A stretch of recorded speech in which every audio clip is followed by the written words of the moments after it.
ஜோதிகா, சசிகுமார், சமுத்திரக்கனி 3 பேரும் சேர்ந்து நடித்து ரீசெண்டா ரிலீஸ் ஆயிருக்கிற மூவி தான் உடன்பிறப்பே. இந்த படத்துல வர கண்டினியூட்டி சொதப்பல் தான் நாம இந்த வீடியோல பார்க்க போறோம். வீடியோவை ஸ்கிப் பண்ணாம பாருங்க. வீடியோ பார்க்கறதுக்கு முன்னாடி நம்மளோட சேனலை மறக்காம சப்ஸ்கிரைப் பண்ணுங்க. அதுக்கு பக்கத்துல இருக்கிற பெல் ஐக்கானையும் கிளிக் பண்ணுங்க. இந்த சீனில் சசிகுமார் ஃபோட்டோவை அனுப்பி ஆள் அடிக்க சொல்லியிருப்பாங்க. அந்த ஃபோட்டோ வந்து வாட்ஸ்அப்பில் தான் வந்து வரும். அது எப்படி டவுன்லோட் ஆகும் அப்படின்னா ஃபுல் ஸ்க்ரீனில் ஃபோட்டோ வச்சு டவுன்லோட் ஆகிற மாதிரி சீன் வந்து காமிச்சிருப்பாங்க. ஆனால் ஃபுல் ஸ்க்ரீனில் வச்சு டவுன்லோட் பண்ண முடியாது. இந்த மாதிரி தான் வந்து டவுன்லோட் பண்ண முடியும். எப்படி ஃபுல் ஸ்க்ரீனில் வச்சு ஃபோட்டோ வந்து டவுன்லோட் பண்ணியிருப்பாங்க. அடுத்ததான் இந்த சீன்ல வந்து விவசாயி ஒருவர் வந்து டியூ கட்டல அப்படின்னு டிராக்டர் வந்து எடுத்துட்டு போற மாதிரி காமிச்சிருப்பாங்க. அதுக்காக நம்ம சசிகுமார் வந்து கம்பெனியில இருக்கிற வண்டியை வந்து இவர் வந்து எடுத்துட்டு வந்து ஒழிச்சு வச்சிருப்பார் வைக்க பொருளை. ஃபர்ஸ்ட் ஃப்ரேம்ல வந்து டிராக்டர் வந்து வைக்க பொருள் இருந்து எடுக்கும்போது இந்த மாதிரி தான் வந்து இருக்கும். ஆனா செகண்ட் ஃப்ரேம்ல வந்து இந்த நேம் தெரியற மாதிரி வந்து காமிச்சிருப்பாங்க. மீதம் இருக்கிற வைக்க போற யார் எடுத்திருப்பா? அடுத்ததா இந்த சீன்ல வந்து ஜோதிகா அவர்களும் சூரியும் பைக்ல போற மாதிரி சீன் வந்து காமிச்சிருப்பாங்க. அப்போதைக்கு ஜோதிகா வந்து சூரி பைக்ல இருந்து இறக்கிட்டு போகும்போது ஃபர்ஸ்ட் ஃப்ரேம்ல வந்து வாழைப்பழ தார் வந்து கீழே விழுந்திருக்கும்.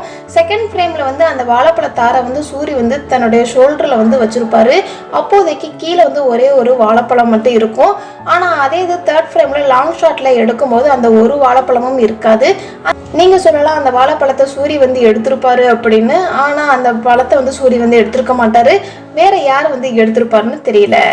அடுத்தது இந்த சீனை வந்து ஜோதிகா அவர்கள் வந்து இந்த குளத்துல இருந்து சாமியை தூக்கிட்டு வர மாதிரி வந்து காமிச்சிருப்பாங்க. இந்த சீன்ல நல்லா கவனிச்சிங்க அப்படின்னா ஜோதிகாவுக்கு பின்னாடி வந்து ஒரு பிங்க் கலர் ஸ்கார்ஃப் கட்டி வந்து ஒரு லேடி வந்து இருப்பாங்க. அது ஃபர்ஸ்ட் ஃப்ரேம் வந்து ஜோதிகாவுடைய லெஃப்ட் சைடில் வந்து இருப்பாங்க. செகண்ட் ஃப்ரேம்ல வந்து ரைட் சைடில் இருக்கிறாங்க. இந்த மாதிரி ஃப்ரேம் பை ஃப்ரேம் வந்து ஜோதிகா அவர்களோட லெஃப்ட் ரைட்னு மாறிக்கிட்டே இருப்பாங்க. அடுத்ததா இந்த சீன்ல வந்து ஜோதிகா அவர்கள் வந்து செயினை அடமானம் வச்சு மணி வாங்கியிருப்பாங்க. அப்போதைக்கு இந்த பில்லை வந்து கவனிச்சிங்க அப்படின்னா பில்லோட டேட்டை வந்து நல்லா கவனிச்சிங்க அப்படின்னா 15/2/2020 இருக்கும். ஆனா இதுக்கு முன்னாடியே சமுத்திரக்கனி அவருடைய இன்ட்ரோடக்ஷன் சீன்ல வந்து இந்த அட்மிஷன் ஃபார்மில் வந்து பார்த்தீங்க அப்படின்னா 29/2/2020 இருக்கும். ஒன் டேட்டு படி பார்த்தீங்க அப்படின்னா ஹாஸ்பிட்டல் சீன் தான் வந்து ஃபஸ்ட்டு வந்திருக்கணும். செகண்டாக வந்து ஸ்கூல் சீன் இருக்கும். ஆனால் படத்தில் வந்து ஃபஸ்ட்டு சீனை வந்து ஸ்கூல் சீனாகவும் ரெண்டாவது ஹாஸ்பிட்டல் சீனாகவும் காமிச்சிருப்பாங்க. அடுத்ததான் இந்த சீனில் வந்து சேட்டு கடையில் சூரிய அவர்கள் வந்து என்ட்ரு ஆகும்போது டைம் பார்த்தீங்க அப்படின்னா 11:50 இருக்கும். அடுத்த கொஞ்சம் டயலாக் பேசுனதுக்கு அப்புறமாட்டி டைம் பார்த்தா அப்படின்னா 11:40 இருக்கும். ஆக்சுவலாக இந்த டைமில் வந்து 10 நிமிஷத்துக்கு முன்னாடி போயிருக்கணும். ஆனால் 10 நிமிஷத்துக்கு பின்னாடி வந்து வச்சுருப்பாங்க. அடுத்ததான் இந்த சீனில் வந்து சூரிய அவர்களை வந்து போலீஸ் ஸ்டேஷனில் வச்சு விசாரிக்கிற மாதிரி வந்து ஒரு சீன் வந்து காமிச்சிருப்பாங்க. அப்போதைக்கு சூரிக்காக ஒரு டீயும் பிஸ்கட்டும் வந்து வாங்கியிருப்பாங்க. அந்த டீ வந்து சூரி வந்து குடிச்சிருக்கவே மாட்டார். ஃபர்ஸ்ட் ஃப்ரேமில் கிளாஸில் வந்து டீ ஃபுல்லாக இருக்கிற மாதிரி வந்து காமிச்சிருப்பாங்க. செகண்ட் ஃப்ரேமில் வந்து அந்த டீ வந்து ஹாஃப் கிளாஸ் தான் இருக்கிற மாதிரி காமிச்சிருப்பாங்க. ஆனால் இந்த சீன் வந்து சூரிய அவர்கள் வந்து போலீஸ்கிட்ட அடி வாங்கிக்கிட்டே இருக்கிற மாதிரி தான் வந்து அந்த ஷார்ட் போய்கிட்டே இருக்கும். அந்த கேப்பில் யார் டீ குடிச்சாங்கன்னு தெரியல. பாதி கிளாஸில் தான் டீ இருக்கும்.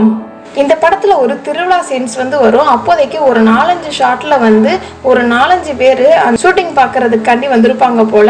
ஆக்டர்ஸை சுற்றி நடந்துக்கிட்டே இருக்கிற மாதிரி வந்து காமிச்சிருப்பாங்க. இந்த வீடியோ உங்களுக்கு பிடிச்சிருந்துச்சுன்னா லைக் பண்ணுங்க. இந்த மாதிரி மூவி மிஸ்டேக்ஸ் இன்னும் தெரிஞ்சுக்கணும் அப்படின்னா நம்மளோட சேனலை மறக்காம சப்ஸ்கிரைப் பண்ணுங்க. அதுக்கு பக்கத்தில் இருக்கிற பெல் ஐக்கானை கிளிக் பண்ணுங்க. இந்த மாதிரி வேறு ஒரு இன்ட்ரெஸ்டிங்கான அமேசிங்கான வீடியோடன் சந்திக்கின்றேன். டாடா பாய்.